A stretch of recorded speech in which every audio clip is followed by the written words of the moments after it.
So మీ అందరికి తెలుసు మన డ్రగ్స్ పై దండయాత్ర అని మన 30 రోజులు 510 కిలోమీటర్లు 5 మహిళా పోలీస్ ఆఫీసర్లు సైకిల్ మీద ప్రచారం చేయడం జరిగింది. ఆ కంటిన్యూషన్గా భాగంగానే ఇప్పుడు డ్రగ్స్ పై దండయాత్ర పార్ట్ 2 స్టార్ట్ చేశారు. దీంట్లో స్పెసిఫిక్గా టెస్టింగ్ జరుగుతుంది. అది కూడా డ్రగ్ టెస్టింగ్ కిట్స్ అనేది మన విజయవాడ సిటీ కమిషనరేట్ లిమిట్స్లో 159 హాట్స్పాట్స్ ఉన్నాయి. అదేవిధంగా హాట్స్పాట్స్లో కాకుండా మన suspect sheets, KD sheets, yellow sheets ఎవరికైతే ఉన్నాయో వాళ్ళని కూడా టెస్ట్ చేయడం జరుగుతుంది. టెస్ట్ చేసి దీంట్లో మొదటిసారి పాజిటివ్ వచ్చిన వాళ్ళకి ఒక అవకాశం ఇవ్వడం జరుగుతుంది.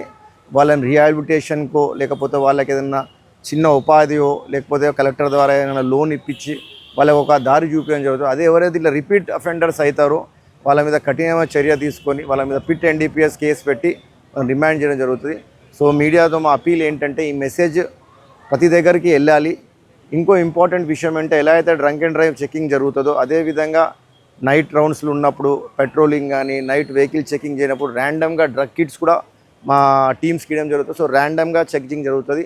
అప్పుడు ఎవరైనా పాజిటివ్ దొరికితే ఇది ఒక సైంటిఫిక్ ఎవిడెన్స్ కాబట్టి ఇమీడియట్గా రిమాండ్ కూడా చేయడం జరుగుతుంది.